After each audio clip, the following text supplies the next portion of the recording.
Check, check. Yeah, here we are once again. So, no revolution. And we are moving along, growing a little bit here. So, no revolution, norevolution.com. That is our channel, No Revolution. Thanks for being here. Say, got a pretty important one here today. And this is really where I've found a lot of people get extremely hung up on the concept of moving from, I would say, uh, principle into action to get to the spot in life where you understand the principle of something and you embrace that principle, or at least embrace it to the point where you agree with it. Because if you agree with a principle, you're saying yes, it's part of how I should be operating in my life. And I'm finding out through deeper conversations, well, not so much deeper, but I guess conversations with people, that there seems to be, in my opinion, I'm finding that more people are operating on autopilot and they're moving close to specific virtues or specific principles in reaction to events in their life. To this point, I would say currently right now, there are people who used to, and this is in direct reaction to how the government has responded to the coronavirus, but there are people who used to really, really have a lot of faith in the state and how it worked, whether that be the federal government or the state level or whatever, because they never experienced or had an experience where they ever were put in a situation that would cause them to question the power of the state or how the state exercises its power. I guess a good example of that would be a person who was raised in a particular way. And this is actually quite I'd say an awful large part of what I would consider working class middle America, middle class America, the backbone of the people that end up paying the majority of the taxes. At some point in time, I'm going to have a conversation on that alone, because people say, oh, rich people should be paying more taxes, blah, blah, blah. There's a lot of that going around. And that's absolutely retarded. I do believe that there is an awful lot of corporate lackey situation going on in government. Well, I don't just believe it. It's true. Most people in Congress, I would consider most to be all people in Congress, are bought and paid for through lobbyists and corporations, which there are an awful lot of things there that need to be changed. But that's getting completely off the point for right now. Getting back to the issue at hand, and that is the working from process to principle. How does your daily routine line up with a principle? And as I was explaining, from my observations, like I say, unless a person has had a specific reason to start to doubt the state, if their life has worked fairly well. And from my background particularly, and I will get into that much deeper through time here, or people that would be listening to this channel anyway will start to pick up that I do have specific axes to grind, because for me at a very young age, the vast majority of the failings in any system were extremely obvious to me, because I was a recipient of the failings of those systems. I was on the receiving end of them. And I'm not going to say, hey, I'm playing a victim card here, because I was a child. When you are a child and you're raised in a particular environment, you don't know any better, honestly. So I wasn't a victim of my environment. I was a product of it, quite honestly, because it's just what it was, But as I started getting older and I got the ability, which happens, fairly young, but you get the ability to compare. Is my family, and there were many levels of it in my history. The first level was obviously, individual level. All right, I'm able to see, am I getting treated differently than the other members in my family? And I only had one other one to really compare to, which was my older sister. And in that situation, yes, there was a severe and significant difference. Was I getting treated differently than my mother? And of course, now that even says, well, who is the family dynamic? Who are they keying off of? And in this situation, it happened to be my father. It didn't just happen. It was by design on his part. And was I getting treated differently from my mother? And the answer to that was yes. I was getting significantly, treated significantly. He had a specific order of which he would set us on to take out his frustrations or whatever his issues were, et cetera, et cetera. So first there's the family level or the individual level. Then there's the family level. Then you realize that, okay, not only within my family are things different depending on the individual, the principles and the rules are different for every single individual. That was specifically kept that way because that's a power grab. That's a situation where the dominant person, and in that situation it happened to be my father, where that person, as long as they keep the rules changing and they are the dictator who makes the rules, well, they just flip them anytime they want. I happen to be the person that he would flip the rules on the most, and that created a massively unstable situation for me as a child. Well, then, as that continued, then as I grew and got exposed to other people, I was also happened to be raised in a cult. And in that situation, you're in a very close-knit society, and there's an awful lot of pressure from that society, from everyone in the society, to tattle on one another, to keep an eye on one another, to overly control the individual's actions and force through fear, quite literally, fear of God, for one. Obviously, that's the first and foremost. If you step outside these systemic ideals, the things that we personally as a group had believed in, you are going to be ostracized immediately, and you're going to be outside of safety. And not only that, then God hates you as well. So teaching particularly if you're a bright child, which I happen to be, teaching a 3-year-old that God hates you if you don't do what your dad tells you, especially if he's telling you to do something illegal, that he shouldn't be telling you to do to him, or if he is doing things to you that is illegal, and you want to tell an authority figure outside of that constrained arrangement of the cult, well, that creates a lot of issue as well. So you can't, you are trained and completely brainwashed. Well, so you get from the individual level to then the family level, and I look around and I realize that there are some, but much fewer families that resemble mine, even within this cult arrangement. So then you find outside the cult arrangement later on, then you have and I never really got past that level up until I'd say probably very late teens, if not early 20s. I was in the cult. I had been a true believer. It was definitely a lot of issues, a lot of things that I had to unravel and work out.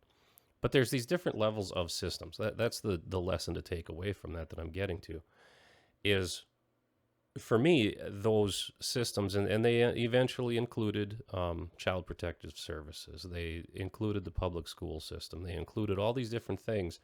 They included the police department. I didn't have a record when I was a child. I wasn't a bad kid. I wasn't out stealing things. I wasn't doing drugs. I wasn't doing a whole bunch of other things and this is something that plenty of the counselors and therapists and other people that I had to deal with, this is something they brought up all the time. They told, I think it also minimized their reaction to the severity of the things that was going on, because I was wise enough as a child to not create more problems for myself through my own actions, And that seemed to be the indication. Those types of problems would have been the indication as to the severity of what was going on in the family, which was a misread completely on the hand of the counselors or child protective services or anything. I was in and out of foster care too, and because the things were that bad in my family, home of origin.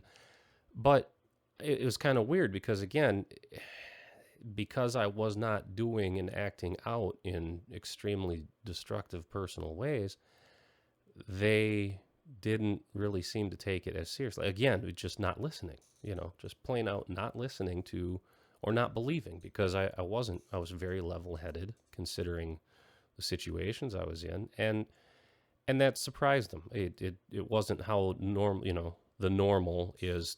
Kids that were raised like me become, either much more violent than I had ever been. Now that did happen later in my life, that I went through a period where I did act out in violence, controlled violence, but still violence nonetheless, because you have to overcome things some way or another, and that's how I chose to at the time. But the point being is these different levels. Now, you see, you take all those messed up situations, and the only thing I'm pointing out is that at a very young age, I understood the failings of systems because they didn't protect me. They did not help me. I would have been much better off having been basically just dropped on the street corner somewhere, or dropped into a stranger's home, whatever, because what ended up happening constantly, and when I say ended up, it's because it was out of my choice. If it was something that I was allowed to choose or had an ability to do something over, I would have been much better off, and there were some issues where my lack of understanding, I didn't know. The other thing too is being brainwashed into the cult. I made choices that I could have made otherwise while I was still a young teenager, to stay connected to that. When, quite honestly, looking back, and knowing full, hindsight's 2020, that was wrong. That would have been much better for me to have made other choices, but I didn't know. I was a true believer, dyed in the wool, et cetera, et cetera.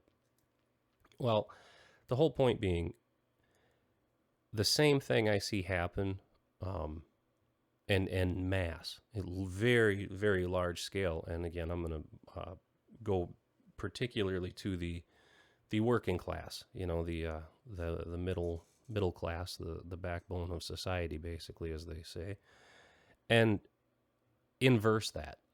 You overlay the whole situation that I had growing up, and if you just reverse it and look at it like everything was opposite, where, say, you got raised by your family of origin, your parents were together, you weren't raised by a single mom, you didn't have all the issues that they have, et cetera, et cetera.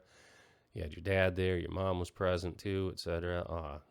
Decent, basically, yeah, you were shown that to have a fairly, stable existence with minimal obstruction or interruption, in the flow of your life, everything just works, and that isn't necessarily, I mean, it's not easy. I'm not trying to minimize it, but by way of comparison to being afraid for your life almost every morning, as you wake up and you don't know if you're going to live through the day, literally, because someone in your family has the intent, and it is, no matter what their words say, their actions are showing that they intend to kill you. They intend to make sure that you do not survive. And if they cannot kill you physically, if they're not allowed to do that with their rage and anger, they're going to make sure to play the mind games with you to the point where it just grinds you down to nothing. Well, that's not how most children are raised in middle class America. So if you inverse that and you say, okay, well, what was it like? Like what does create that stronger middle class? And a lot of that does stem from family values, family things, where you have people who, they gel together fairly well. Obviously they have their failings, and there's, nothing is, I'm never going to go to the whole, oh, everything's just perfect. But in general, it's not, not that difficult by way of comparison to an awful lot of other, ways to have been raised. And that also includes, by way of comparison, to a lot of third world countries as well. If you take a look at the struggle that people have in third world countries and the disparate situations, and you line up what an average person from a third world country has to deal with, including just take a look at their lifespans or the habits that they have, those correlate hand in hand pretty well with the outcomes for children that got raised the way that I was raised. That's very common. You have a lot of problems in those situations, and a lot of things to overcome. But anyway, so inversely, again, you take a look and compare that to people that, public school really wasn't that bad. Fitting in wasn't that big of a deal for them. They didn't have something that really set them on the outskirts right away, like being raised in the cult and having to openly exclaim constantly that they're part of this cult, which automatically sets you aside. A thing where extracurricular activities through school are not allowed. It's just not on the books. You cannot do those things. Being raised in a situation where you can, where public school actually serves a purpose rather than detracts from it. Now, I will admit in, some situations, and I would say it's a majority for the few who are a part of it, if you have an above average IQ, and when I say above average IQ, now for those people who don't want to believe in the IQ thing, just eat a big dick and shut the fuck up. I'm so done with having discussions about people who, well, anybody from any country can, what? No, you know what? If that's the case, then take your liberal ass fucking retarded ideas and enforce them on the universities. Because universities use IQ tests to make adjustments on their entrance exams for certain groups of people. So when they quit making adjustments for minorities on entrance exams, and that's simply done by IQ testing, basically. The SATs that's what it is, more or less. Not completely, but, very much so. How well were you able to grasp the different concepts and all this other type of shit, et cetera, et cetera. So as soon as universities and, well, also the government, all right, if you think that's, it's not what they do, well, the ASVAB and whatever else they use for military, all right. You have to have a way to test people to see how smart they are. That's just all there is to it. And if you take somebody who's completely incapable, and I know this in my own life personally, when I was in my early 20s, early to mid, I finally went to college and kind of took it somewhat seriously. Only a community college because, I was still part of the cult. But the deal of it is, I couldn't grasp algebra, even in going through, middle school, high school, whatever. As soon as they started to introduce it in my time, it was so abstract and beyond anything, and nobody could explain to me why. You take this and you go 1 over R or whatever. Just the most mundane, stupid things. I needed to know the mechanics behind why they do that. There was just so many rules that they just said, just follow the rule and da-da-da-da-da. And I did not understand any of it because to me it was just like, well, you're just pulling a fucking number out of the air, literally, and telling me to do it. No, I need to understand why it's done that way. And it wasn't until I was in college and sadly the professor that we had at the time, she died halfway through her year.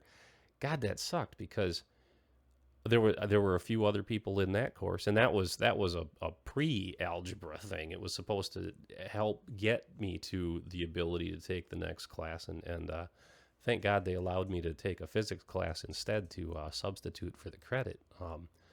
Because physics, holy shit, what is physics? Oh, it's applied math, applied algebra, when you can apply it to something, you can actually see why you're doing this particular thing and what things represent. But in just the way that the public school system, went through the algebra courses was just fucking retarded. And so when you challenge a teacher and say, hey, explain it to me in a way, why do you do that? Why does that rule exist? Well, they couldn't. They just couldn't or wouldn't. Didn't really make any difference. But again, it was just, well, you're a shitty fucking teacher. part of it too is that my brain was not really, into it yet. And it wasn't because I was a dumb kid. It was just that, it was just beyond where, it wasn't clicking. I recall specifically when I turned 27, one of my friends had called and asked for some help for some math homework because he was having the same issue. And he had also been raised in the cult. Maybe there's something to do with that. But anyway, and this was after I had been kicked out, and he had been kicked out too out of the cult, which disfellowshipped, excommunicated, whatever the fuck you want to call it. Anyway, I had gotten it. It's just everything. He emailed me the problems he was having, and it's like bang, bang, bang, bang, bang, and it just flowed. Like my brain just knew it. Didn't have the struggles that I used to have. Something had clicked and changed in my brain physiologically. My brain had just fully matured. Some things connected that hadn't been connected before. And then all that stuff that I had problems with on algebra from there on out wasn't an issue any longer. So to this day, when I take a look at algebra problems, now I understand very quickly, this is what it's trying to do. This is the intent, et cetera, et cetera. I can, whip through those types of issues, no problem.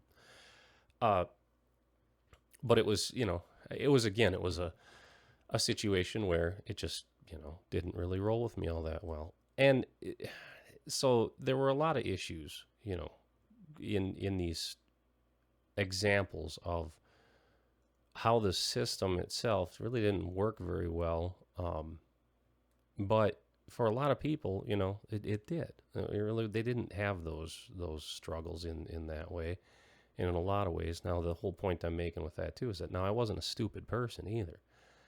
Most of the people, and I ran into this again, even in the college, when I finally raised my hand halfway through, and I said, hey, let's, just so I don't get lost, and I don't mind looking like an idiot, go back to the beginning of that problem, because I couldn't understand it. It wasn't clicking. And she was a good enough professor to say, is anybody else having the same problem?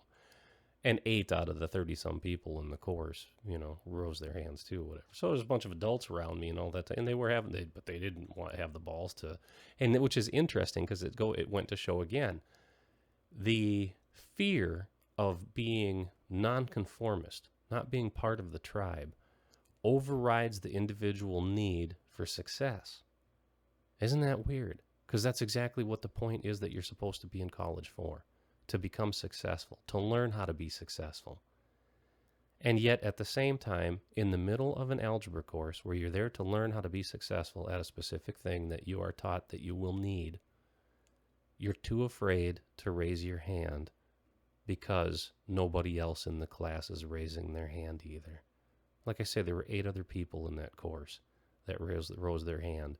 And the only reason they did was because one person stepped out of the sidelines of the whole in-group preference to say, hey, wait a second, I don't get it either. And I have the exact same problem. Every single one of them, we all had the exact same thing. We came from a background where, hey, either just didn't click, or the teachers that we had couldn't explain and just, you'll get it, blah, but just glossed over it, didn't take the time. Now, she showed us why that rule, because she kept on saying, the professor kept on saying, hey, 99.9% of the time this always works. And it's like, okay, well, what about that 0.01% of the time it doesn't?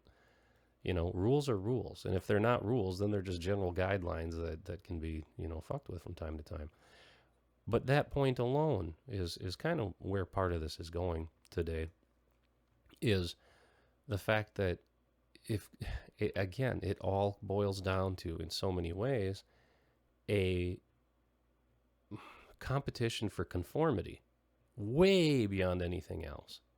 So if you're sitting around in a group full of adults in college and nobody has the fucking balls to raise their hand and say, hey, there's something here that I'm not grasping, this is exactly where I'm supposed to raise my hand to say I don't understand something, because it's an educational thing. It's a place to be taught.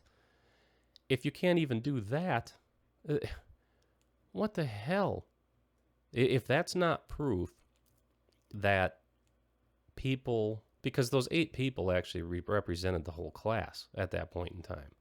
It's not, and if you're missing the idea on that, then you're missing the whole point of what I'm bringing out right now, and that's that the 8 people represent the whole class because they represented the fear of looking like a bunch of idiots, which also went to show how the system actually works to begin with. Because if the system was about education, then why would they ever have feared looking like idiots?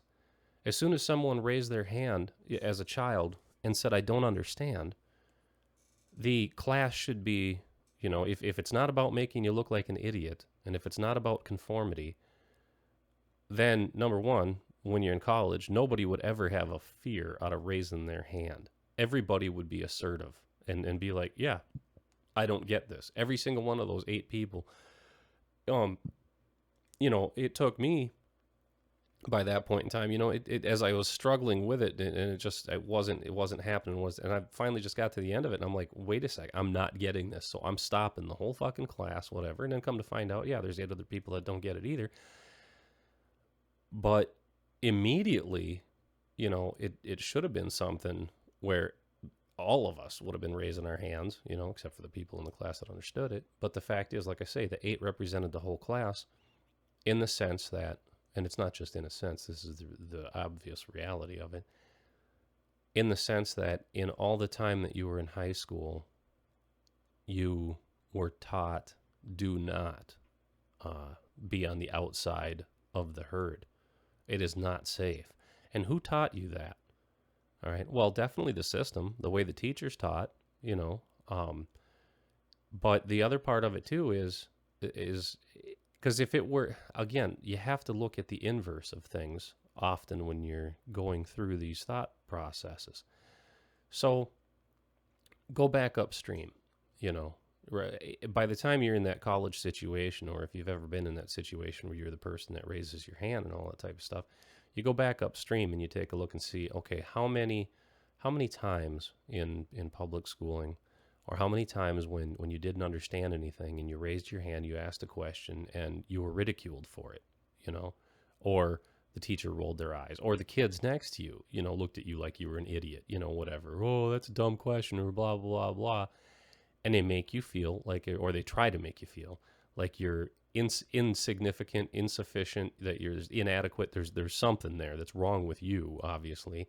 And the whole point is to get you to, not the whole point, but the reaction that it has. And the teachers obviously do not try to change this in any way, shape, or form. The reaction is you raise your hand less. You realize that, okay, if being curious and being inquisitive is only going to get me ridiculed, well, I'm not going to do it anymore. They make it painful to be curious. And that's when you look back at the way that most schools, and when I say most schools, it's basically all of them operate. It's just regurgitation. How many questions, just even in a general thing, how many subjects were actually free form and free flowing? No, none of them. Really none of them. The only time that they ever let kids learn anything that they wanted to is you had to be such a quote unquote bad kid that you got kicked out of the standard classes and you were just left to your own, if there's something you really want to study, then just, basically we're going to ignore you and just keep your fucking self occupied because you're such a pain in the ass. Well, why are you a pain in the ass? Well, usually because you're bored or you understand that, you're never going to use most of this shit anyway, which is quite true. And so when you take a look at how the system operates, again, the whole point that I'm making is that if you happen to be of higher IQ on average, the majority of higher IQ children did not have all that great of a time in school unless it served them somehow or another. And if it served them somehow or another, well, then they were probably, just smart enough to excel at things, not smart enough to understand that, or to be a challenge, basically. And that's pretty common in a lot of ways. Now, if you were a smart kid and you were allowed, through your parents and your home life too, which obviously being raised in the cult, I personally wasn't. But if you were allowed to be involved in a lot of extracurricular activities and to make some good social bonds and all that type of stuff, yeah, it doesn't, it's not quote unquote all bad. But it is all bad when, because let's put it this way. and I don't mean to lump everything completely into a massive group like that, but if you have tons of good events happening in your life, if the principle, if those events are happening, whoops, sorry about that, just bump the mic, made a little noise there. If the principle of things and the virtue of things behind it is all coming from a good, a good positive source, then the culmination of it can't be negative. The outcome can't be negative. When you add up a whole shit ton of positive, whole numbers, the outcome of it cannot be a negative number. All right. Same thing happens, with what you do and how you deal with people. If you are a very positive person and you are spreading that positivity, all over the place, the majority of the reactions you're going to get throughout your life from other people are going to be positive. That's just how it works. It's very much, so many things are very much what you put in, what is what you get out. It's impossible for it to go the other way. Now, certainly, yes, some bad things can happen. That's not where I'm going with it. I'm saying that when you have a culmination of activities and the energy you're putting into those are, constantly positive. Again, even if something negative happens along the way, the net result of all those things is going to be very positive in the end. It's just how it works, and you're never going to change it. It's also in physics too, so eat a dick.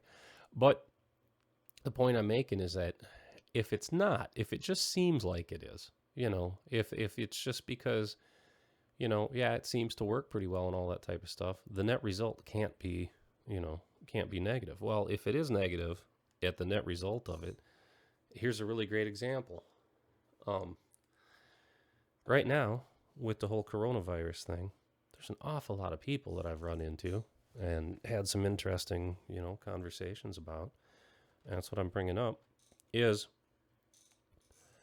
they did everything, quote unquote, right, and right according to the system. When they went to school, the public schooling system, it served them well, they served it well, et cetera, et cetera. A little bit of coffee there. And then they went on to, college or trade school or, whatever, and did everything right there too. They've worked up a good career. They've done what they were supposed to do and paid their bills. And, now they're in their approaching their middle years or getting through their late 30s or whatever. They've been doing the home and kid thing and all that, but they've done everything right. And now something happens that's out of the norm, not in their control. Because so far, the state sponsored everything. It's, they never questioned it. They didn't have to. They didn't have a reason to. They were able to just, yes, they put their work in. They weren't lazy. This isn't about them in that aspect.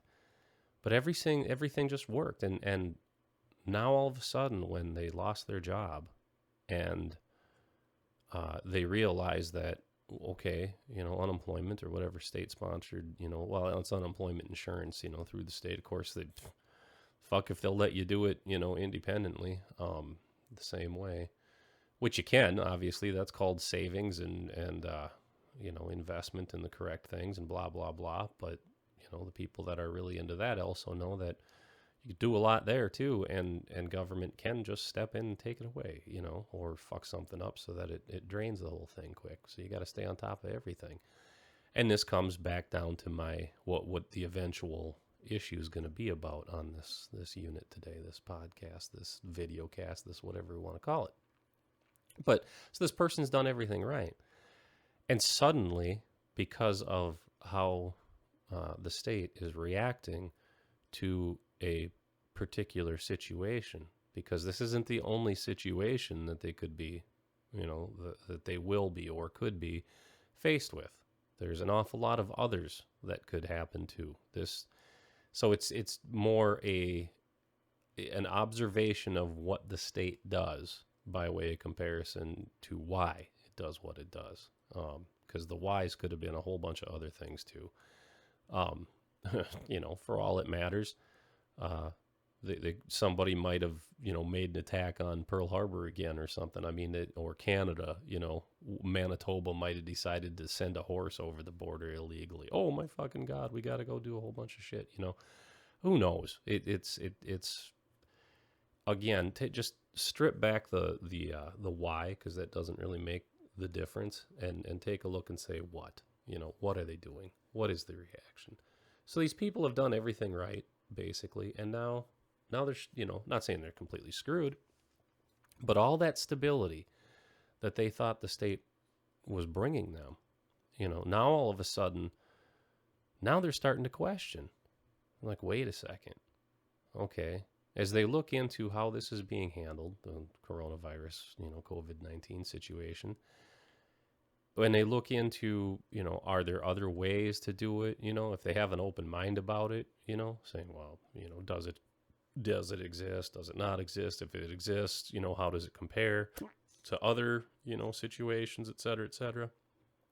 Are they willing to, get off of mainstream media and take a look at independent? Are they willing to go themselves? Hey, check out their own local hospitals, see what's actually going on, et cetera, et cetera. There are a lot of people that are willing to do that because they don't trust, just point blank. It's interesting because the other day I was going to go get some parts from a hardware store, and quite literally now the hardware store is not shut down completely, but they're only letting one person in at a time. So there's a big long line outside. And so I didn't bother getting what it was I was looking for this project. I get back to my buddy's place where we were repairing some stuff. And he's from Germany. He's a bit older than I am. And I told him, I says, yeah, I didn't bother getting it because I wasn't going to wait, for 2 hours just to get in and get a pulley. And, where you probably chances are you have one laying around if you look far enough.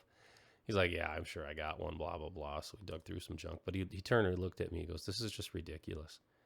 He says, it's like East Germany. Now, he didn't live in the East German part, but he did have to go. He had relatives over there when he lived there at the time. So he had to go over there multiple times, and he would go, quote unquote, what they call shopping, if you can call it that. And he shook his head in disgust and being like, yeah, it's like East Germany. It's, and he is one of these people who, because of the situation that he came from, he had seen his father go through some difficult times because of the war. His father was actually very intelligent and was going to be an engineer, and then World War II came along, and the engineer was suddenly sent to go fight in the war, and so he had to go fight in the war. And when he got back, well, guess what? They didn't need anymore. They didn't need a whole bunch of engineers at all. They needed a shit ton of bricklayers. All right, so, and that's kind of how it goes. You get kind of halfway assigned. Oh, you're from this area of the world, or the country. This is basically what you get. This is what we need. So you take this super intelligent person who had all this, hard-working aspect about him and would have been a great engineer, and hey, you know what? Just because a war happens and some people at the top decide it's best to fight, it's fucking ridiculously stupid. Yep. Oh, we're all just going to go do something dumb. And I can just hear right now the motherfucking dumb shits being like, well, if it wouldn't have been for people like that, we'd all be living in Nazi Germany. And it's like, well, you dumb shits. This was a Nazi Germany guy. All right? They suffered too, you fucktards. Get out your goddamn head. Go upstream of your thought processes a little bit. Take a step back and understand that if you fucking dumb shits would have said, fuck you, you want to go fight a war, Congress or Hitler or Stalin or whoever the fuck you are, you want to go fight a war, you pick up a gun and do it alone. It's not worth me killing somebody I don't even fucking know. Are you dumb? But again, nobody wants to take personal responsibility for shit. So anyway, he ended up being a bricklayer. And he wasn't happy. He was extremely disappointed with that. And it was irritating. It led him to, he drank more than he probably should have. Or drinking anything is probably more than anybody really should. But, whatever. But, no, he was frustrated. It frustrated him because he knew that this didn't have to be the way it, was done. Now, I don't think he ever found a productive outlet for that. I would probably say in my life, this, what I'm doing right here, talking to you guys, this is one of those productive outlets where it's an idea factory. It's a place where people can spread their ideas back and forth and say, hey, let's have some conversations about some possibilities. I'm not trying to demonize this system as, oh, this is the worst in the world. But no, it's not the worst in the world. But just because something's not the worst in the world doesn't mean it's anywhere near as functional as it could be. But I do know that the only way to get it functionally better is not by expecting people in Congress or voting for people or getting others to, make those choices for you, because it doesn't work. It never has. And if it does, it works in a very short period for a very short while over the long-term span of things. It people have to individually become far less apathetic and far less complacent with their thoughts, with how they view things. And that's what this is about in so many different areas, which we're going to get into. I know that this has gone on for a bit. Back to the German guy talking about East Germany. So he saw those things, and that was one of the things, his father's disappointment. Now he internalized it and says, well, his father could have done this, that, or the next thing. And it's kind of like, yeah, maybe he wanted more, whatever. I mean, this guy here, the guy I'm talking about, that I was working with here the other day, he wanted a lot. He took the frustrations his father had, and he saw it as his family dynamic would have been better if his dad would have been more motivated to just say fuck it and continue to look for something better than just to be a bricklayer. That's how he internalized it. I don't think he understood the full extent of just how frustrating, that was for him, and how disappointing it was for him. Plus, having the experience of having to have gone through, World War II and fought and done that type of stuff. All for what? When you get back, all for, so the university he had been going to before, just, that's not how things were running, any longer. And again, it kind of goes to show the average narrow-mindedness of how much thought people are not willing to give in taking a look at people's individual problems. And the interesting thing about that is, if you start trying to understand people's individual frustrations and their individual problems and their individual successes, the only thing that's going to happen is that you're going to learn more about yourself, and you're going to learn more about the processes of what people are doing and why they're doing it. So to come full circle with all this, the processes that a lot of people have been living by, this autopilot they've been on, all of a sudden now something happens and they're looking at it saying, hey, this isn't how it was supposed to be. What's going on?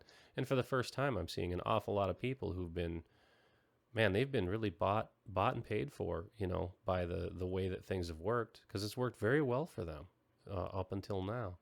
And now they're finally starting to question.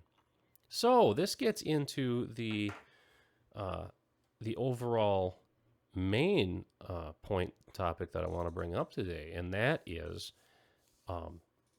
getting, from that concept of process to the concept of principle. I'm very much already out there in the abstract, of things, of starting from the principle and then seeing how that overlays into how things should operate. And an example of that, because it seems like people just can't grasp that alone, which is to me just like, God, how dumb can you be? But whatever. An example of that is saying, here's a principle. Principle is freedom. Okay, just that principle alone. We'll just work off that freedom. What does that mean? All right. It means, if you break it down in my idea of it, it's like you choose for yourself how to best live your life. Now, that means you do have to, obviously, be somewhat dependent on other people, interdependent, keep in mind that you're not just your own little lone self, but even so, if you chose to go get a parcel of land out in the woods, how free would you be to do whatever the hell you really wanted to do? And I'd say probably Stefan Molyneux broke that down really well in his the non-aggression principle and universal public or universal behavior or something like that. And it's universally preferable behavior. And he does a really good job of breaking it down, which I'm not going to do for you. All right, go look at his shit if you really can't understand what that means. And it's basically the fucking golden rule all the way across the board. All right. And I'll tell you this right now, the state don't fucking follow the golden rule. And if you haven't figured that out by now, then why don't you ask some of those middle class people who thought the state worked really, really well all this time until it didn't because of how they're dealing with things. Because they are definitely breaking the fucking golden rule up the ass. And if you think it's for your own protection, well, why did they stop thinking it was for their own protection? Because something changed in them. I'm just observing what's going on. I've got my own opinions. I understand that. But this is about observing what other people are doing and kind of picking it apart. And now we're going to get into how that could happen in looking at, again, that difference of principle to actual applied process. So when you start from the principle of freedom, and I come from that aspect saying, all right, the most optimum way for anybody to live no matter what is to be the most free. The most absolute free they can possibly be according to their own abilities. That's it. That is completely it. With no limitation. Now, and that if there is a limitation that they are going to find, it's because they negotiated it themselves and they did everything willingly. Nobody threatened them and they didn't threaten anybody else. You know, people seem to think that this is some unbelievably, crazy fucking idea. And it's like, no, it's really not. And I've had so much pushback from this. And so today I'm going to introduce to you a friend of mine, an acquaintance, not personally, but just the fact that this guy actually has, he's worked through a lot of these processes. Now, he's not, I wouldn't say, I don't know. I mean, we haven't discussed it that thoroughly yet, but I wouldn't say that he's completely over to the spot of saying that there's a workability for a stateless, society. But I'm going to tell you right now that the principles that if you don't understand the principle of things and get to the bottom of why people would make the decisions that they're making, particularly in this situation that we're going to bring up, if you don't understand the principles or what the goals are, all right, so I'll lay the principle out and I already have. It's freedom. Okay, that's a goal. More freedom. Obviously, right now we're in a situation where we're not starting from absolute freedom. We're trying to move closer to just plain freedom, a more free society. So on principle, then, if you work it from the reverse, and that's where I come from, the inverse on that, and I say we start with absolute freedom. Because if you start from absolute freedom, then anything that comes into your life that encroaches on that in a way that you are not choosing for yourself. See, the thing of it is, if you choose it for yourself, it's still freedom. It's absolutely free. It's willing negotiation. So if you come from a point of absolute freedom, or you come from that perspective, you come from that principle side of things, then anything that isn't absolute freedom is an encroach on that. It's something to detract from and take it away.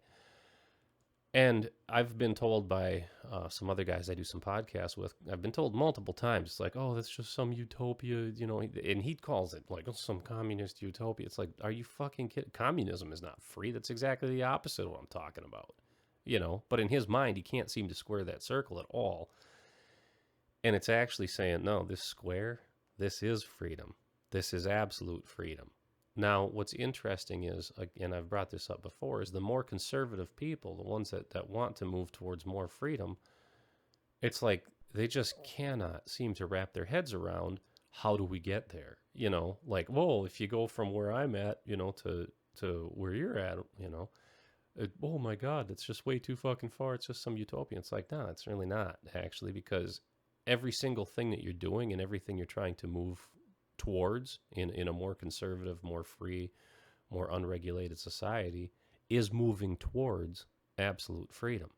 But just because you have the crutch of the state there and you're so used to that being part of the system, you're having a hard time thinking about what it's like to actually have to do it for yourself, even in small parts.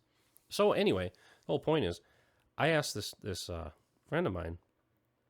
I asked him specifically. I said, okay, understanding that on principle, that concept, what would be, that freedom to move towards absolute freedom. And he fully said, he goes, yeah, it's been, the past, decade, whatever, where he's really mulled things over and has looked more towards these possibilities. But I just says, okay, hey, if we step it back a little bit, what would be the first thing? Like, if you're going to move towards a more free society, something with, then what would be one of the first pillars of the state that you would remove, and why? All right. And so and then I said, well, when I say pillars, I mean, like, there are certain pillars that keep this state functioning the way it does. When I say state, federal government, state governments, et cetera, et cetera. But there are certain pillars holding those systems up. If you remove any one of them, it has a horizontal demeaning effect on the others. So if you got a pillar of society that's 1,000 feet tall and 20 feet around, and it's interconnected with 5 other pillars, if you remove one pillar, not only does it, it itself go away, but it has a horizontally, destroying effect on the efficacy of the other remaining 4 pillars, or however many they are, where all the others also drop by 500 feet. It's so that each one becomes less effective because the other one is not there. It's like a table. You got 4 legs on a table. You remove one, the whole table became less stable. At some point in time, particularly if there's a lot of weight on it, you don't have to. I mean, if there's a ton of weight on a table with 4 legs and you remove one, well, automatically the thing's off balance, right away. It only takes a very little, maneuver of weight. If you've got 2,000 pounds on a 4-leg table and each one is a 1-pound weight, you take one leg off. Will it stay? Yes. But it's balanced precariously. So if you take just the lifting away of 1 pound weight on one side of that, especially if it's over towards the edge, can tip the whole thing over. And it doesn't take a whole lot. And they call that the tipping point. It doesn't obviously take a whole lot then, and then the whole momentum shifts towards the other side. So the same thing in these pillars of society. I says, what pillars of society would you remove, or what would be the first one you'd remove? Why? And why? What would it be? Or what would be the first 2, or how? And he'd put a lot of thought into that, So I think that this is something that has been running through his brain previously. Now, if I said to the same, pose the same question, what I've gotten from other, what I would have considered highly intelligent people as well, is be like, well, it's just, that's just, it's just ludicrous, or it's too much. It's, blah, blah, blah. Or instead of thinking about it, because see, I'm looking at it saying, hey, I'm already there. I'm not the one who has to figure out how to get there. I'm already there. If somebody comes up and says, hey, we're going to abolish the public school system, I'm like, great, cool. Now you just opened up thousands of opportunities for people in the free market to actually do things cheaper than what you're paying for your taxes, with that. Of course, the fact of it is that, schooling systems, the taxes that the state pulls off that, cities and all, they'd never give that up. You'd have to fight it back. But that's irregardless of the point. But that would open up thousands of opportunities for, people to be, more stay-at-home parent-oriented if they wanted to be, and be like, yeah, I'll take another, if other people don't want to work anymore and or the way that they have, and become, stay at home and take a few kids in and teach a few courses and bounce them around or whatever, start up their own little private enterprises, freaking more power to them, especially if it's people or people that might be part of your church group or whatever the situation is. Yeah, there's like 5,000 solutions. I'm not trying to convince myself that that's a good idea. I already know it is. That's a given. All right. And so sometimes in talking with one of these other, people about this, well, how do you get there? And I'm like, dude, I I don't necessarily know, because let's put it this way. The issue of you asking me how just told me right away that you are not thinking about it yourself. All you're doing is trying to find, you've already, basically you've already convinced yourself that it can't happen because you're refusing to think of it on your own. And that's exactly the opposite of freedom. It's exactly the opposite. All right. Just trying to convince people. I mean, it's hilarious with, gun rights and things like that. Just trying to convince people on that one subject. It's amazing. You go to any NRA meeting or anything where people are talking about conceal and carry and blah, blah, blah. Just the fact that they even go to a conceal and carry thing is fucking ludicrous. Because what is it? It's saying, well, I'm not free. I have to register this and that and the next thing. So it completely, just the process of it completely undermines the principle behind it, which is the right to defend yourself, against everything, especially a tyrannical government. But it's just an automatic, So when they get together and they do these things or they talk about these issues, it's funny because they get stuck on the issues, but they're not even on the principle of freedom. Because if they were on the principle of freedom, they'd be out there petitioning at the, just being upset as shit, and every one of them would have a gun in their hand and being like, go fuck yourselves. We don't have to register with the state for shit because this is our right by the state's power, by the Fed power, by the constitutional power to do what we want. And there shall be no infringement upon that whatsoever, including walking any fucking place. There is no infringement means no fucking infringement. Because at any point in time, because let's put it this way, if the representatives of the government are the only people that are allowed to have a weapon in a room and you're not, that should automatically tell you all there is to know about what the fucking government is. And if you're too stupid to fucking understand that, then keep listening, actually, because you will become smarter. You will become more enlightened. I'm not trying to call you an idiot, but I'm trying to say that you've been thinking weak for a long time and letting other people put the thoughts in your head. It's time to stop thinking weak. It's time to start thinking for yourself. That's why, my buddy that I have the conversations with about these principles, he throws it off as utopia. Well, how do you get from point A to point B? No, that's for you to fucking figure out for yourself, buddy. I'm not here to teach you that. I'm not here to tell you that, because the problem that happens then is when it doesn't work exactly the way that you think it does, what you do is your knee-jerk reaction is to go back to the shitty state way that it was done before, that we've already agreed is ineffectual and bad and all that other type of stuff.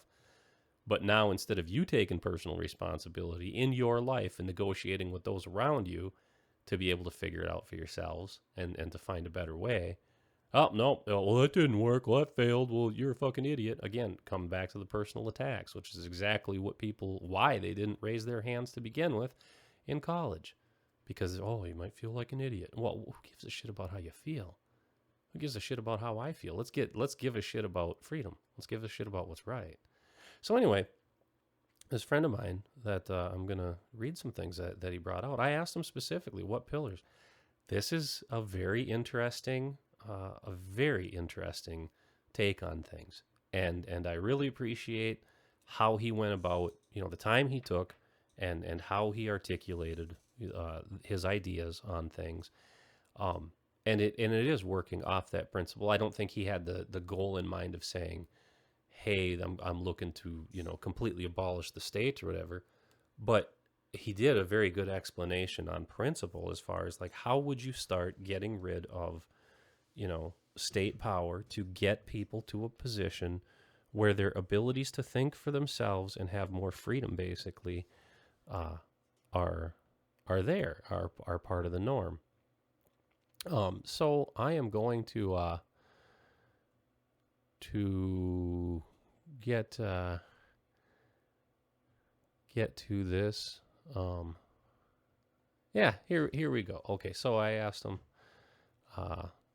let's see here. Here we go. I says, because I was asking him some things, I says, my main goal with this channel is just to offer some different perspectives. So I'm going to actually read this verbatim because it's really interesting how he put it, and it'll be very concise about what I was asking. I says, my main goal with this channel is just to offer some different perspectives and go a little further away from systemic thought processes and more towards creative solutions and abstraction of principles overlaid onto relevant issues in society. And I don't see any of it being able to effectively change, and I don't, honestly, for the better until more and more platforms become known where the discussions and arguments are openly posited. I've always appreciated, and I've always appreciated your input with these types of discussions. So then I throw this in there. I says, as a reference for a topic, what would be, in your opinion, the first place to start decommissioning the current government system? As in, what pillar would you disband first? Public schools, police, the DOD, CIA, FBI, IRS, etc. What would be your first government system to abolish and open to privatization, and why would it be that particular thing? I said, thanks. So then here's his reply. He says, so I'll always do shout outs to other people too, and if they seem to be offering things of value to society out there. There is one guy, he has a channel called Zero Books, and I would advise everybody to protest him big time. He wants everyone dead, basically, who has the capacity for independent thought. He's a Marxist idiot. So Zero Books, yeah, go down in flames, please. Just go away. You're dangerous. Anyway, so here's this guy. Here's his reply. Here's my friend's reply. He says, there's a guy that I listen to called Jason Stapleton, and he preaches nonstop about becoming your own boss. I would love to, et cetera, et cetera. That was, so that had to do with a different question we asked earlier. But so Jason Stapleton, whoever he is out there, go check his stuff out. That has something to do with, I think the more responsibility we take for ourselves, the better off we are all the way around, and that includes doing things on the side or becoming your own independent contractor or whatever it comes down to. Because you learn more about how you integrate and negotiate with others, what value you can bring to people, and often how invasive the government is on taking that value away. So Jason Stapleton, it'd be awesome. Go check him out. So I never have. I'm going to now because my friend said so. So whether I agree with everything Jason says or not, that's up to me. But yeah, check him out. Now on to your question about government. I would start with it. This is straight from my friend. He says, now on to your question about government. I would start with a two-phase approach to it, and what I would do is first get rid of the IRS for good. All right, as a sidebar, I'm going to say that is one of the things. See, one of my other buddies that I get into these arguments with, I tell him straight up. I says the first, like if any administration, presidential administration, Congress, I know that they're not out to do shit, because I know for an example, if they actually were, here's my two things. If all of a sudden an administration comes up and says, oh, we're here for the people, blah, blah, blah, the first thing they would have done, immediately is abolish the IRS. All right, get off the Federal Reserve completely. And gun control. None. Own a tank, own an Apache helicopter, own whatever the fuck you want. Doesn't make any difference. No limitations. Have your own nuke. Doesn't make any difference to me. Yeah, that's right. That's right. That's exactly the way it should be. Because otherwise, all that crazy fucking shit is in the hands of other people who, just like my German friend's dad, got sent to fight a war where, what, did he start a war? No, he didn't. Just, had his life ruined over it. Excuse me, coffee? Oh, yay, coffee. All right, so agree with that 100%. Start a two-phase approach to it, and what I would do is first get rid of the IRS for good. All right. I would put the power of the purse back to the way it started and disband all federal agencies that are not pursuant to the Constitution. He goes, I have a method to my madness, so hold on. Yep. Okay. And I agree with that too. Disband all federal agencies that are not pursuant to the Constitution. And if you actually take a look into it, I'm going to assume, I haven't. I've been lazy on that because I'm already past the whole belief in a lot of it. But my opinion on that is there's an awful lot of them that aren't pursuant to the Constitution, that are in direct opposition of it. He continues, once that is done, I would abolish the police 100% and privatize it. All right? I know that there'd be a whole lot of uproar about that, but that's because other people can't think. I would leave it up to the citizens of that state, city, zone to either choose to purchase their own contract service or none at all. Now, some people will come in right away with guns blazing. What about the fucking poor people, you asshole? Because, yeah, and again, it's never about that. The amount of people is fucking ridiculous. I run a nonprofit that nobody makes a fucking dime. We all just do things for old people. And then through my German friend, this last Thanksgiving, he says, "Hey, what are you doing Thanksgiving morning?" Whatever. Well, I ended up going with him and his family, and the position they threw me in is I was number 2 line cook for the Thanksgiving dinner up at Sharing and Caring Hands up in Minneapolis, and I was like, "That's awesome." You know what I didn't see? I saw that we served thousands of people. I mean, they came in waves. It was cool. It was a great time. So spent the day up there doing that. I also ran into one other acquaintance of mine up there that I wasn't expecting to see. You know, it was so cool. And you know what I didn't see? All like so many of these people that would be saying, "What about the fucking poor people?" If the people who say that shit, if they cared that much about poor people or whatever, and regardless of the reasons that the people are poor or homeless or anything like that, I don't care about those reasons right now for the argument of this. There would have been one because I can guarantee you that when you take a look at the people that have access and can get to Sharing and Caring Hands up there and get a Thanksgiving meal, when you take a look at the amount of people that have access to that, and then you compare that to the population of Minneapolis and St. Paul, other people who have access to that same thing, what you would find very quickly is hardly anybody shows up to help. Like, but percentage-wise, 0.0001% of the fucking population in Minneapolis, less than that, showed up to give a shit in actuality. Spend their time to make something happen. So anytime people use this argument, what about poor people? Just give them the fucking finger and tell them you don't give a fuck about poor people. Because when was the last time you actually got off your ass and did something about it yourself? Other than taking your change out of your pocket and throwing it in. Ooh. Now, I'm not saying that that's not appreciated. It is. But even most people don't do that. And yet they still try and blast other people. You know, again, it's just a shaming tactic. You throw that out the fucking window. But there's a solution for it. And my friend brings up the solution. So what about the fucking poor people, you asshole? I don't mind being an asshole, but good. Well, that is simple. Since the IRS is abolished and most of the federal taxes that were taken out are no longer are, people are able to keep more of their money. Now, since they want their neighborhood to be safe, they will likely chip in and help those that cannot afford the protection. Now, since there will be more of a capitalist society, there will be numerous places that would offer protection. And thus the police union itself could go fuck itself, and the policing agencies would be held accountable for their actions, which is, and right now they're not. It's actually, and he brings it up here, but I'll bring it up just to reinforce it. The police are not legally bound to protect you. If there's something that's going down and there's a police officer there and there's shots being fired and he could protect you, he or she, who gives a shit, they're not legally bound to. They don't have to. But you are legally bound to pay taxes to that type of a shitty service. So fuck that. That's ridiculous. All right. And oh, you expect them to die for you? Yeah, I do. Yeah, that's called what it's supposed to be. And if you're not going to, then I would rather pay somebody, instead of you stealing my fucking tax money, I would rather pay some people that are willing to. You know what they'd be walking around in? Full armor bodysuits. You know what we wouldn't have as much of a problem with? You know, thievery and that type of shit. All right.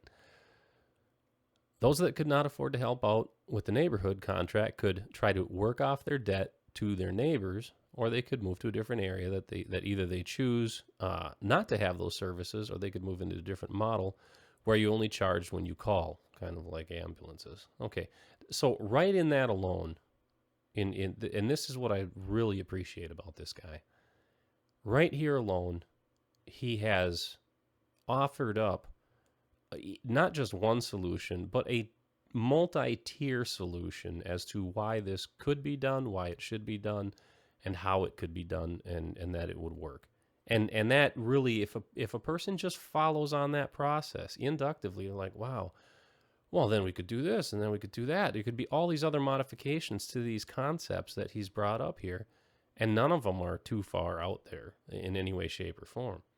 And it's like, okay, just to get, this is what I really, really, this is why I'm talking about this today, is because this was such an impressive example of a person who has decided to start thinking, who's decided to start saying, okay, if we're going to have a conversation about something, I will take my personal responsibility and say, how can my mindset make a difference? Just in the conversations, because either, like I've brought up before, change is going to happen one way or the other. I personally believe long term here in this country, in the United States, we are going to have a fucking horrible, bloody revolution. That's all there is to it. And a whole bunch of people are going to die. And that includes a whole bunch of them starving to death. And it's going to be fucking terrible. And we're going to end up in a system of communism. And that's just how it's going to go, because that's what has happened in the past with every single one of these larger, quote unquote democratic systems. Or it's going to disband and end up being an awful lot like larger, state societies, run more dictatorially, follow Rome type shit. So, it's not all that hard to figure out. Just because, and the only other option to that, because I do see that there isn't any middle ground between this. I've looked at this so many different angles, so many different times. The only other option is we do the same thing that the Marxists and the communists have been doing for a long time. We start talking. We start having a dialogue. We start having, and we rip apart, we not only posit good ideas, but, a really good way to take a Marxist or a communist and pigeonhole them is say, hey, all right, in a situation of unfettered capitalism without a state, tell me what the flaws are in that. Unfettered capitalism without a state. Because everything that they point to as a flaw of capitalism also has state intervention involved in it, and it is directly because of the state intervention that the flaws within that capitalist system exist. Because capitalism is nothing but free negotiated trade between two or more individuals. And if people want to have contracts and stuff, that's fine and dandy. The only time that ever gets fucked up is when the state gets involved and intervenes in it. So if you say, you show me where it got fucked up in the past, and you show me where it failed as a principle, as a concept, you show me how the concept failed, and I'll show you, why it wins. Because the thing of it is, there is none. There is no situation in which free trade, with one another, without state intervention, it fails. It doesn't. It works great. All right. And people could be like, well, every single excuse that they come up. And obviously, too, even within one's own country, or whatever borders they choose, for themselves, amongst their neighbors, et cetera, it's to their benefit. If they realize, hey, you know what, I could be doing trade with a different country or could be doing, business with a different country, but the one thing it's going to do, it's going to tank the labor value or the trade value within our own wonderful zone that we live in here. I'm not going to do that, because then that means the value that I bring to the table is also going to be diminished. And the only way that I could do it is to do it on the backs of the only reason that possibility would even be available is because another country that is not free and that is still a state-style society has cheaper labor, all right? Has cheaper labor or cheaper goods and services. And if I'm going to trade that way, then yes, I can for a short time bring in a cheaper good or service to my neighbors into my own area, but eventually it's going to flatten out, and it never brings up the value of the other country long term. It never does. Short term it does, but long term it can't, because until that country gets more free themselves, they're not going to buy into it. Which is an interesting thing in colonialism when you take a look at a lot of countries that were taken over by other Western civilizations or more free civilizations. Um, Not only did the infrastructure improve and all that type of stuff, but when they left, when the colonialists left, or got kicked out or whatever, the old countries always hung on to enough of the things that they were introduced to. Because if the way that they were doing things before was so great, why didn't they completely go back to them? Now, in a lot of ways, they have gone backwards because they could not repair the infrastructure that was brought to them, or they chose not to, or the system was so corrupt, and again, state system, being corrupt. Go figure. What ends up happening is that they hang on to an awful lot of those capitalist values. Well, why? Well, because they realize that we get more for it, and their standard of living rises. They didn't bring a better standard of living to themselves. It was brought in from a different system, from an outside, way of doing things. It's interesting because you see this again and again in so many different areas, and I'm going to bring up a really obscure thing here. Skateboarding, okay? Back in the day when there were, skateboarding competitions in the late 60s, early 70s, and skateboarding was really starting to become something, the way that the quote unquote status quo skateboarders did their tricks at different, exhibitions and competitions and whatever were just nothing compared to when you saw people from the West Coast get into it. The kids that got into it there and the things that they were doing by way of comparison were just off the hook comparatively. And it went far. And it was one of the big drives in what made skateboarding a national, thing here in the States. Same things, same resources. They had a skateboard. All right, now what are you going to do with it? Now suddenly some people came in with a completely different idea of how to apply it. Different process for the same exact thing, and all of a sudden it just goes huge because of it by way of comparison to what it was doing before. All right, different influence, different ways of thought, et cetera, et cetera. And I'm just saying, and since then it's never been the same. All right, people didn't all of a sudden go back to the old boring tricks that a lot of these other people were involved in. So this happens on not only small scale but big scale too. Same thing in large systems. So yeah, there's definitely a big tie between small and large. So if you're capable of doing it in amongst yourselves, well, for fuck's sake, you're capable of doing it in a large system, and it happens. It's just people always want to say it doesn't because obviously they're not fucking thinking, but it does. All right, so we're going to continue.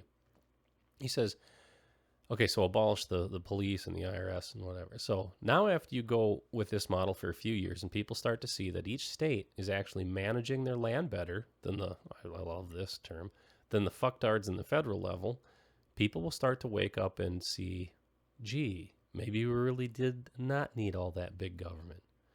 This, of course, will not happen with everyone, but a good amount of people would go with it. When some of these people start to see that not only did government really fuck up on the federal level and really fucked up their wages, they will start to see that locally they fucked up too, as the policing service works much better than the state ones, where they were never obliged to protect and serve you, which is a good point. They're not obliged to.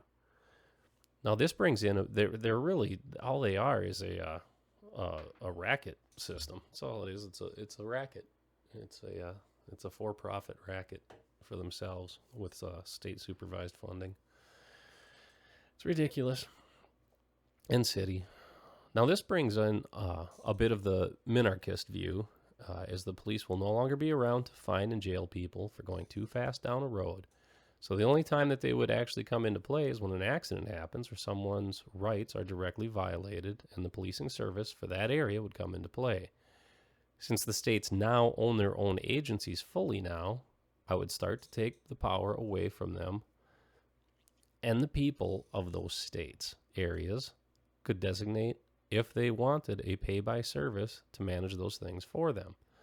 Under the pay-by-service model, if the company providing the services really fucks up, you can cancel their contract.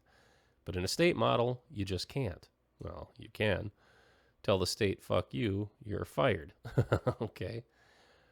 This way, the people have direct control over everything, and if it fails and the people do nothing, they have someone easy to blame. All right, which is, I'll read that again. This way, the people have direct control over everything, and if it fails and the people do nothing, they have someone easy to blame.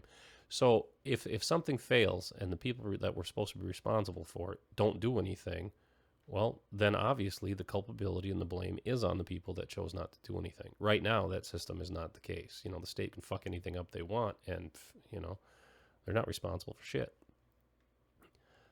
From that point, it can be taken even further to removing even more power from people that should not have it. Could it be done in a really fast and easy swoop? Yes. But it would likely mean bloodshed, which I am not for. Okay, now I've covered that already. I have not been too into the whole stateless mindset, but I have been moving more into it lately in the wake of how even you can get someone elected you think would be a pro-liberty person, like Jason Lewis. You can see how they abandon everything as they get too hung up on power and too many claws getting to them to get that power and possibly to get bought out as well. Okay. Now here he brings up a really good point, and that is, again, one of the problems of having any state system involved. Like he says, I have not been too into the whole stateless mindset. Well, if everybody had a stateless mindset and at the same time had some minimalist state, guess what it would really be difficult for that state to do? It would be very difficult for the state to get more power. Very difficult.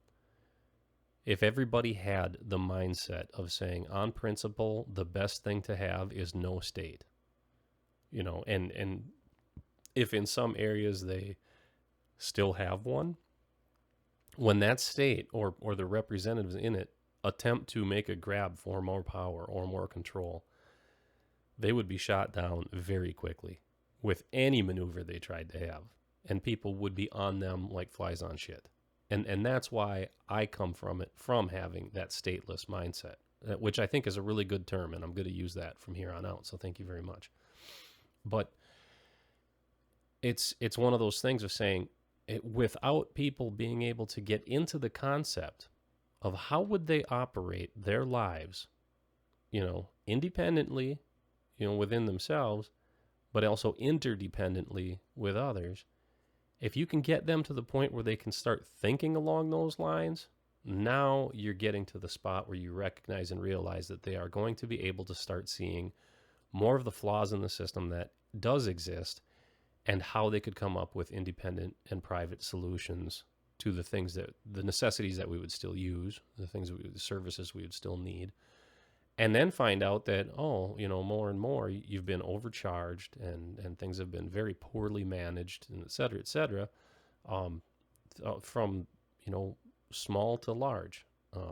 So I'm going to read this last section of his paragraph again because I think it's pretty important. But he goes, I have not been too into the whole stateless mindset, but I have been moving more into it lately in the wake of how even if you get someone elected that you think will be a pro-liberty person, and he uses the example of Jason Lewis, you can see how they abandon everything as they get too hung up on power and too many claws got into them to get that power and possibly got bowed out as well.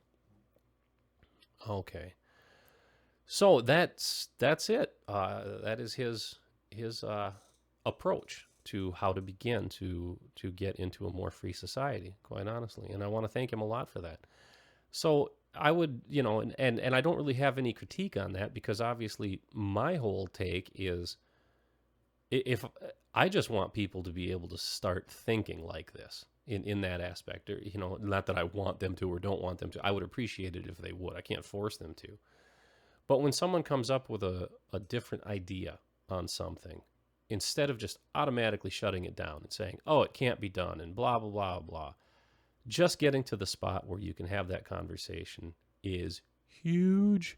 And this is a great example of someone who is capable of doing that. And I can't say thank you enough on that aspect. So yeah, ponder it. And if there, leave some comments below, if you would please, on, hey, you know what, I agree or disagree, et cetera, et cetera. This is not, I'm not saying, oh, hey, you're an idiot or blah, blah, blah, blah.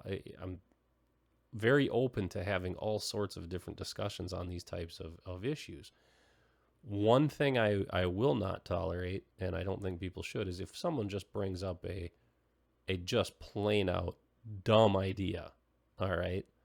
There are some thoughts and ideas that just need to be put in their place and shot down, with a little bit of masculine voice, in the sense of saying, or a lot of bit of masculine voice, like there's 72 fucking genders. No, you're an idiot. Go home and jump off a bridge. Because if you're pushing that, then what you're also doing is you're saying, because right there, you're massively contradicting so many things that, no, stupid ideas, really dumb ideas are not going to be entertained. I'm not going to get into that. Now, if you take a look and say a really bad education system, really bad teachers, yeah, they'll sit and they'll talk about that shit all day long or be support. Well, everybody should have a voice. No, some people shouldn't, because they bring up just really stupid shit when there's bigger things to fry. And the other thing too is bring it forth with reason and evidence. My friend here, he brought it forth with plenty of reason and evidence. If you have reasons why it can't happen, or couldn't happen, well, history has already proven that it can.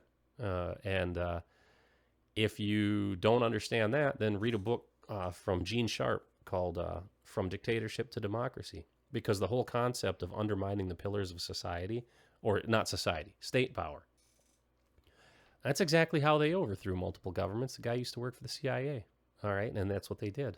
And it was, the whole purpose was, how do you undermine and overthrow a government peacefully without firing a shot? How do you do it without bloodshed? And yeah, wrote a book on it, and it works. And it's the same exact thing. It comes by. One of the two pillars right there are there. The police, yeah, being undermine that force, because if you get that to sway over to your side in a different way, it's huge. So it's interesting that this guy that I was talking about here, the friend of mine who wrote this, he came up with that on his own. It's his own thought processes.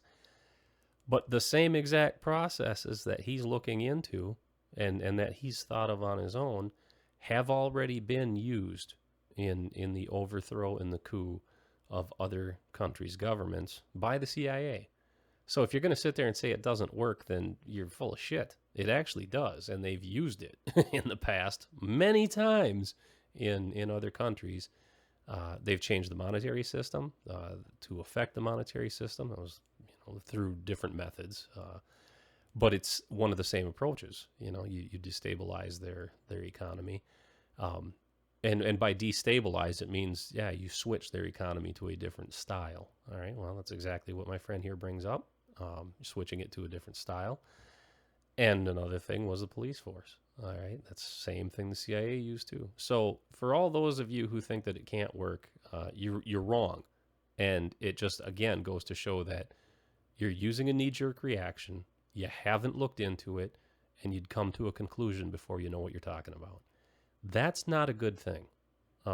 I would say be a little bit more diligent. If you're going to come on and get into these, arguments and have these types of questions, all about it, definitely. But just, take your ideas and say, all right, well, number one, what principle am I working from?